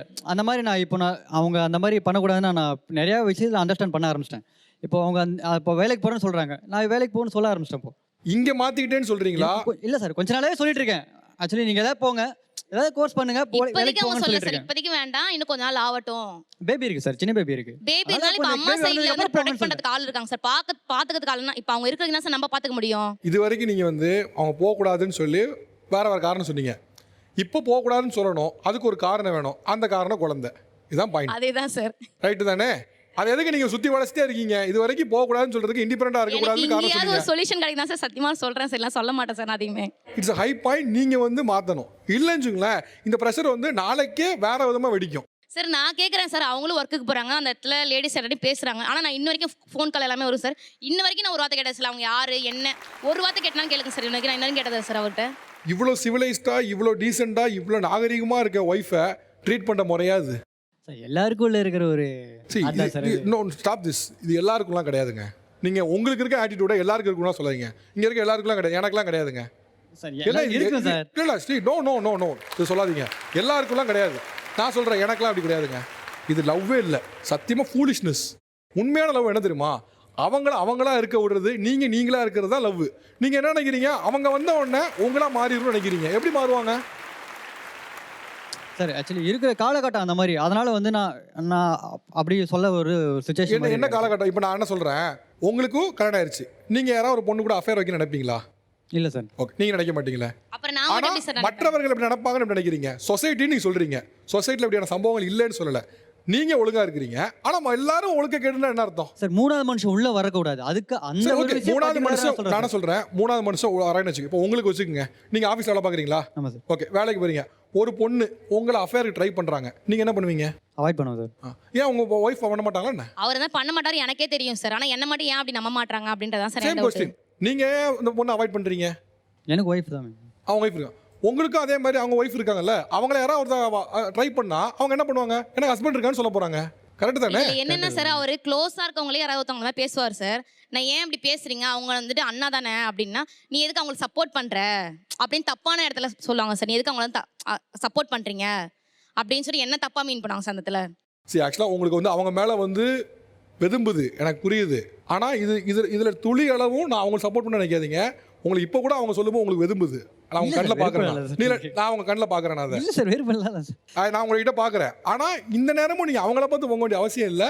இது ஹை பாயிண்ட்ல நீங்கள் இந்த பாயிண்ட்ல சேஞ்ச் ஆகணுங்கிறத நான் இவ்வளோ சொல்கிறேன். நான் சார் நான் அவள்கிட்ட சொல்லியிருக்கேன், நான் சேஞ்ச் பண்ணிக்கிறேன்னு சொல்லியிருக்கேன். அதே மீறி கோத்து விட்டாலே அப்படிங்கிற ஒரு கஷ்டம், வேற எதுவும் இல்லை. சரி, கோர்த்து விட்டாங்கன்னா உள்ளுக்குள்ள இருக்க தானே வருது. இல்ல சார், எனக்கு வந்து தாங்க முடியல. எங்கடா சொல்றது, நல்லா என் ஃப்ரெண்ட்ஸ் எல்லாரையும் சொல்லி அழுதுருக்கேன் சார். எல்லாருக்குமே தெரியும் சார். அவங்களே கேட்பாங்க, அண்ணாவா இப்படி, ஏன்னா பாக்குறதுக்கு வந்துட்டு அப்படி தெரிய மாட்டாரு. கேட்பாங்க இப்படியா அப்படின்னு சொல்லிட்டு அவளுங்களே ஆச்சரியமா கேட்பாங்க சார், பசங்களே. சரி சார், மாற்றிக்கிறேன் சார். மாறிக்கிறேங்கிறாரு. உங்களுக்கு நம்பிக்கை இருக்கா? நம்புறேன் சார், நம்பிக்கை தானே சார் வாழ்க்கை. ஹோப் தமிழால் உங்களுக்கு ஒரு தீர்வு கிடைச்சா சந்தோஷம் தான். இவ்வளோ சண்டைகள், இவ்வளோ பிரச்சனைகள், இவ்வளோ விஷயங்கள் தாண்டி ஏதாவது ஒரு விஷயங்களை வந்து நான் வந்து சாரி கேட்கணும்னு நினச்சேன், ஆனால் வந்து ஏதோ ஒரு காரணத்தினால கேட்காம விட்டுட்டேன். அது அன்னைக்கு ஒரு ஈகோ தடுத்துருச்சு, அல்லது வந்து என்னுடைய ஒரு கர்வம் வந்து தடுத்துருச்சு, சாரி கேட்க விடாமல் தடுத்துருச்சு. ஆனால் இந்த மொமெண்ட்டை நான் யூஸ் பண்ணி என் மனைவிட்ட வந்து நான் சாரி கேட்கணும் அப்படின்னு நினைக்கிறேன் அப்படின்னா ஏதாவது மொமெண்ட்ஸ் இருக்கா? நிறைய பேருக்கு இருக்குப்பா. கொடுங்க, டக்கு டக்குன்னு கொடுங்க. சார், அவங்க பேசுனதை வச்சு பார்க்கும்போது எனக்கு வந்து அவங்கள ரொம்ப ஹர்ட் பண்ணியிருக்கேன்னு நான் நல்லாவே புரிஞ்சுட்டேன் சார். அவங்களுக்கு நிறைய வந்து எங்கள் லைஃப்பில் நிறைய 8 வருஷம் ஆச்சு கல்யாணம் ஆகி. அவங்கள்ட்ட நிறைய சண்டை போட்டிருக்கேன், அவங்களும் என்கிட்ட நிறைய சண்டை போட்டிருக்காங்க. அதுக்காக மொத்தமாக அவங்களுக்கு சேர்த்து நான் சாரி கேட்குறேன். இனிமேல் அந்த மாதிரி நான் நடந்துக்க மாட்டேன் அப்படின்னு அவங்களுக்கு ஒரு அசூரன்ஸ் கொடுத்தேன் sir.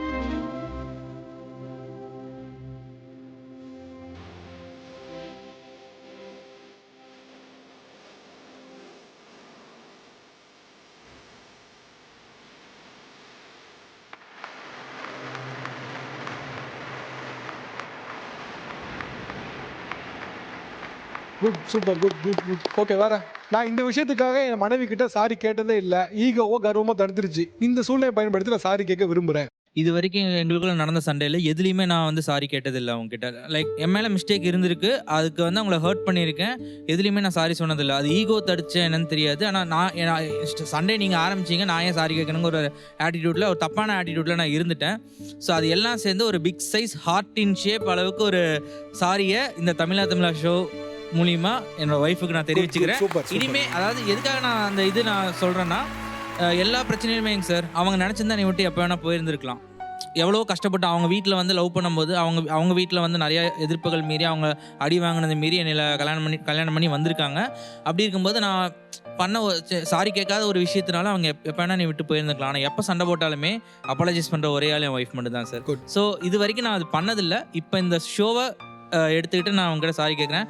I am very sorry Karthik. ஆக்சுவலாக ஒரு பர்சன் வந்து சாரி கேட்குறாங்கன்னா அவங்களுக்கு வந்து சாரியை தாண்டி இந்த ரிலேஷன்ஷிப் முக்கியம். நீங்கள் சாரியை வந்து பெருசாக வேல்யூ பண்ணுறீங்க, அவங்க ரிலேஷன்ஷிப்பை பெருசாக வேல்யூ பண்ணுறாங்க. இன்றைக்கி நீங்கள் ரிலேஷன்ஷிப்பை பெருசாக வேல்யூ பண்ணிட்டீங்க, சாரி உங்களுக்கு பெருசாக வேல்யூவாக தெரியல. ரைட், அதுதான். நான் லவ் பண்ணுற வரைக்கும் அவங்கள அடிச்சது இல்லை. ஆஃப்டர் மேரேஜ் அப்போது நாங்கள் ஹனிமூன் போனோம். அங்கே ஒரு யூனிவர்சல் சார்ஜர் மறந்துட்டுன்னு அவங்க என்னை திட்டினாங்க. யூனிவர்சல் சார்ஜ் தான்ப்பா, அது ஒரு பெரிய சண்டே ஆகி ஒரு வாய் தகராகி நான் அடிச்சிட்டேன் அவங்கள. என் ஈகோல நான் சாரி இன்னும் கூட கேட்டதில்லை. Sorry and I love you. Good, super, good good. Sir, அதாவது சின்ன சின்ன ஆசைங்க தான் எதிர்பார்ப்பாங்க. அதாவது இப்போ ஒரு ஒன்றா போகிறோன்னா கை கோத்துட்டு போகணும், வண்டியில் போகிறப்போ பின்னாடி கை ஷோல்டரில் கை வச்சுக்கணும், இந்த மாதிரி தான் அவங்க ஆசைப்படுவோம். என்கிட்ட பெருசாக ஆசைப்பட்டேன். பட் அதெல்லாம் எனக்கு வந்து பிடிக்கல. பட் இவ்வளோ விஷயத்தை பார்க்குறப்போ அவங்க என்கிட்ட ஆசைப்பட்டது ஒரு சின்ன விஷயம் மட்டும்தான். இதுதானே லவ், இதை கூட நம்மளால கொடுக்க முடியல அப்படின்னு சொல்லிட்டு நான் ரொம்ப ரியலைஸ் பண்ணேன். இந்த ஈகோவால் நான் 3 months அவ கூட பேசவே இல்லை. சுத்தமாக 3 months சுத்தமாக பேசல அவங்ககிட்ட. பட் அந்த ஈகோ நான் இப்போ ரியலைஸ் பண்ணி அவங்களுக்கு சாரி சொல்கிறேன். ரொம்ப நிறைய அழ வச்சிருக்கானோ. Accepted sir. அக்செப்ட் பண்ணதுனால தான் அவர் கூட. இன்ஃபேக்ட் நானும் மேரேஜ் ஸ்டார்டிங்கில் அடிச்சிருக்கேன் சார், அடிச்சிருக்கேன். ஆனால் ஏன் அடிச்சுன்னு அவங்க என்கிட்ட சண்டை போடல. நீ அடிச்சுட்டு என்னை வந்து திருப்பி எப்படி இருக்க அப்படின்னு வந்து கேட்கலையே, அதுதான் எனக்கு ஹர்ட் ஆச்சுன்னு சொல்லி சொன்னாங்க சார். அது ரொம்ப பெயின்ஃபுல்லாக இருந்துச்சு எனக்கு. உனக்காக நான் 98% அட்ஜஸ்ட் பண்ணிக்கிறேன், ஒரு 2% அட்ஜஸ்ட் பண்ண மாட்டியா, இவ்வளோ தானே விஷயம், இதான் லவ், அட்ஜஸ்ட் பண்ண மாட்டியா சொன்னாங்க. அதுதான் சார் எனக்கு ரொம்ப அஃபெக்ட் ஆச்சு. அதனால நான் மாறினேன். ஆக்சுவலி நிறைய டைம் அடிச்சிருக்காரு சார். பட் நான் பெருசாக எடுத்துக்க மாட்டேன், அது லவ்வாக தான் நினைப்பேன், ஓகே அப்படின்ற மாதிரி. பட் ஒரு டைம் சாரி கேட்டதில்ல. உங்கள் பாயிண்டில் வந்து அடித்தது பெருசாக தெரியல, லவ்னு சொன்னாலும் கூட தவறாக கன்வே ஆகக்கூடாதுனால சொல்கிறேன். எனிவே யாராக இருந்தாலும் சரி, உங்கள் ஹஸ்பண்ட் இல்லை யாரோ ஒருத்தவங்க வந்து ஃபிசிக்கலாக அப்யூஸ் பண்ணுறாங்கன்னா எனிவே இட்ஸ் ராங். உங்கள் ஹஸ்பண்ட் இல்லை, அந்த பாயிண்டில் யார் உங்கள் அப்பாவோ இல்லை அண்ணனாக இருந்தால் கூட ஃபிசிக்கலாக ஒருத்தர் அப்யூஸ் பண்ணுறாங்கன்னா you have to say no. அதை நீங்கள் லவ்னு நீங்கள் வந்து எக்காரணத்தை கொண்டும் மனதார நினச்சிடவே செய்யாதீங்க. இல்லை சார், ஆக்சுவலி எங்களுக்கு இந்த ஈகோவாலே நிறைய பிளாக் மார்க் இருந்துச்சு ஃபேமிலி சைடு, ரிலேட்டிவ் சைடில். பட் எல்லாருக்கும் நான் சொல்லிக்கிறேன், இப்போ அந்த பிளாக் மார்க் ஆக்சுவலி நான் இங்கே வரதுக்கு எனக்கு உண்மையாகவே இன்ட்ரெஸ்ட் இல்லை சார். அவங்களுக்காக மட்டும் தான் வந்தேன். இந்த பிளாக் மார்க் நான் எப்படி அவங்க மேலேருந்து இதை எடுக்கணும் அப்படின்னு யோசிக்கிறேன். ஸோ இது ஒரு பிளாட்ஃபார்மாக எடுத்து நான் அவங்ககிட்ட அவங்க மேலே எந்த தப்பும் இல்லை, நான் தான் எல்லாமே காரணம் அதுன்னு சொல்லிடுறேன். அவ்வளோ ஆக்சுவலாக ஒன்றும் டிலே ஆகலைங்க. வண்ணதாசனோட ஒரு கவிதை ஒன்று இருக்குது, ஒன்றும் தாமதமாகி விடலை, இப்போது ஆரம்பித்து விட்டாலும் எவ்வளோ தூரம் வேணாலும் செய்யலாம் அப்படின்னு ஒரு கவிதை இருக்குது. எதுவுமே டிலே ஆகலை. இப்போ ஆரம்பித்தா கூட நீங்கள் போகிற டிஸ்டன்ஸ் நிறைய இருக்குது, எவ்வளோ தூரம் போகலாம். அவர் ரொம்ப முன்னாடியே ஹர்ட் பண்ணியிருக்கலாம், பட் இந்த பாயிண்டில் அவர் வந்து ரியலைஸ் பண்ணிட்டார். ஸோ இப்போ நீங்கள் ஆரம்பித்தா கூட உங்கள் லைஃப் ரொம்ப ப்ளஷராக ரொம்ப அழகாக நீட்டாக கொண்டு போகலாம். But I love him so much sir. என்ன ஆனாலும் சரி நான் அவர் கூட இருப்பேன், அவரும் என் கூட இருப்பார். I trust that. Final request sir, இது வரைக்கும் நாங்கள் பாடி கேட்டதில்லை. டேய், இது வரைக்கும் இத்தனை ஆண்டுகளில் நீங்கள் வந்து பாடுறத கூட இன்செக்யூராக யோசித்து உங்களை பாடினா கூட என்ன பாடினதை பாராட்டுறாங்கன்னு ஒய்ஃப் மேலே இவ்வளோ இன்செக்யூரிட்டி இருந்தாலும் பாடி கேட்டதில்லை, ஒரு பாட்டு பாடட்டுங்கிறாப்லையே. இதுக்கு மேலே என்னங்க வேணும்? உண்டான காயம் யாவும் தன்னாலே ஆறி போன மாயம் என்ன பொன்மானே பொன்மானே, எந்தன் காயமான போதும் என் மேனி தாங்கிக் கொள்ளும் உந்தன் மேனி தாங்காத சிந்தேனே, எந்தன் காதல் என்னவென்று சொல்லாமல் ஏங்க ஏங்க அழுகை வந்தது, எந்தன் சோகம் உன்னை தாக்கும் என்றென்னும் போது வந்த அழுகை நின்றது. மனிதன் உணர்ந்து கொள்ள இது மனித காதல் அல்ல, அதையும் தாண்டி புனிதமானது.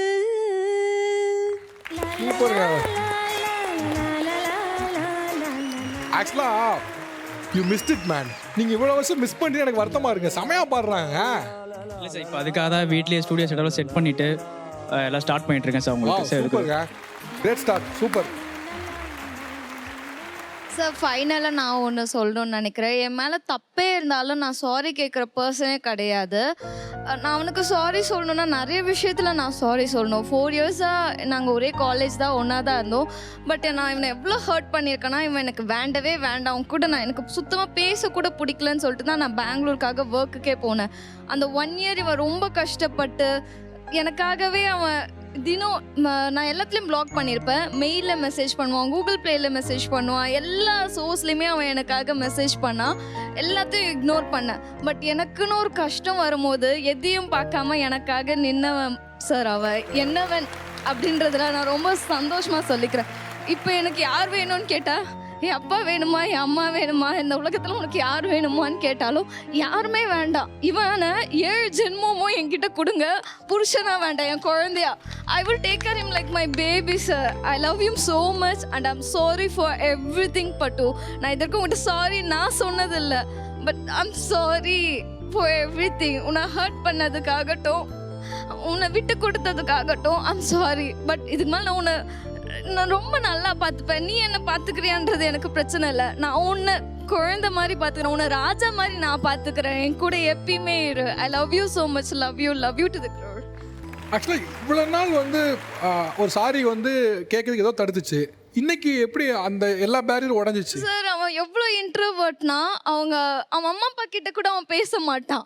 பட் ஆனால் இன்னைக்கு எனக்காக மைக்கு வாங்கி சாரின்னு சொல்கிற அளவுக்கு அவனுக்கு வந்ததுன்னா நான் சொல்ல மாட்டேன். அந்த டாபிக் அவன் இக்னோர் பண்ணிடுவான் தான் நினச்சேன். பட் மைக்கை வாங்கி பேசி நான் கஷ்டப்பட்டிருக்கேன்ற சாரியை இன்னைக்கு அவன் எனக்காக சொல்லும் போது எனக்கு என்ன சார் வேணும்? எனக்காக ஒருத்தர் எதையும் தாண்டி செய்யும் போது அவனுக்காக I'm ready to do anything to him, sir. Anything. Love you மட்டும் சீரியஸா அதெல்லாம் பத்தாது.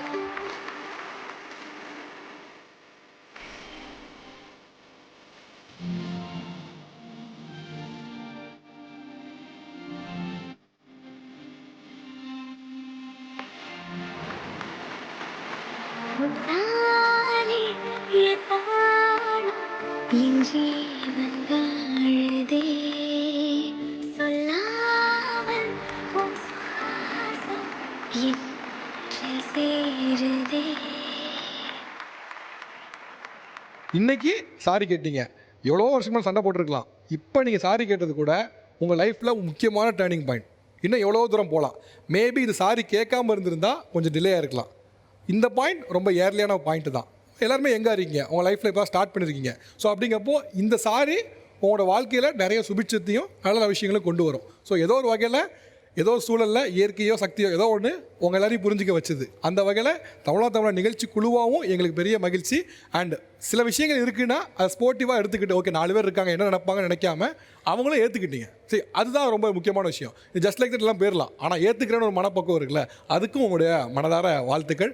அண்ட் நீங்களுமே வந்து உங்களோட கணவன்மார்கள் சில விஷயங்களை பண்ணாலும் ஓப்பனாக சொல்லி திருத்த முடியும்னு நினச்சிங்களே ஒரு மனநிலை, எனக்கு எங்கேயாவது ஒரு இடத்த சொல்யூஷன் கிடைக்கும்னு, அந்த மனநிலைக்கு எங்களுடைய மிகப்பெரிய வாழ்த்துக்கள்மா. தேங்க்யூ ஸோ மச் நீங்கள் கலந்துக்கிட்டதுக்கு.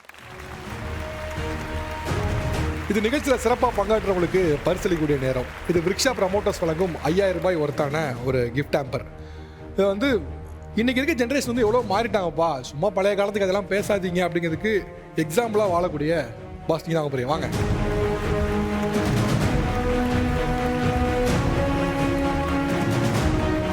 அடுத்த யாஸ்கோ வேஷ்டிகள் மற்றும் சட்டைகள் வழங்கும் ஒரு கிஃப்ட் ஹேம்பர். மனதுக்குள்ளே அவ்வளோ விஷயம் இருந்தது, சொல்லக்கூடாதுன்னு நினச்சேன், பட் ஆற்றாமையில் சொல்லிட்டேன்னு சொல்லி ரொம்ப வெகுளியாக எடுத்து சொன்னேன். அவங்க மனைவிக்கும் அதை ரொம்ப ஸ்போர்ட்டிவாக எடுத்துக்கிட்டு அவங்க கணவருக்குமான பரிசு. வாங்க.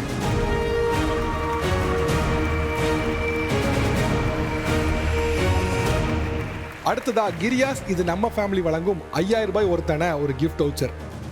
காதலில் ஒரு அண்ணனை சமாளிக்கதே கஷ்டம், 9 அண்ணன்களை சமாளித்து வாழ்க்கை துணையை கைப்பிடிச்ச அந்த கணவனுக்கும் மனைவிக்குமான பரிசு இது.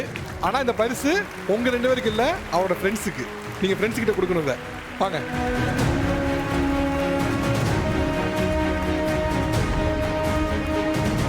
இது வேர்ல்டு கிளாஸ் குவாலிட்டி உங்கள் அனு ஸ்டைல்ஸ் வழங்கும் தவளா கோ பவர்ட் பை ஹட்சன் கட் அண்ட் தி கிரியாஸ் இது நம்ம ஃபேமிலி. ஸ்பெஷல் பார்ட்னர் யாஸ்கோ வேஷ்டிகள் மற்றும் சட்டைகள் the line of culture. Co presented by Vriksha gardens Sivaganga and darling digital. உங்கள் டார்லிங்கில் 995 ரூபாய்க்கு ஏசி. மற்றும் ஒரு நிகழ்ச்சி சந்திக்கிறேன். நன்றி, வணக்கம்.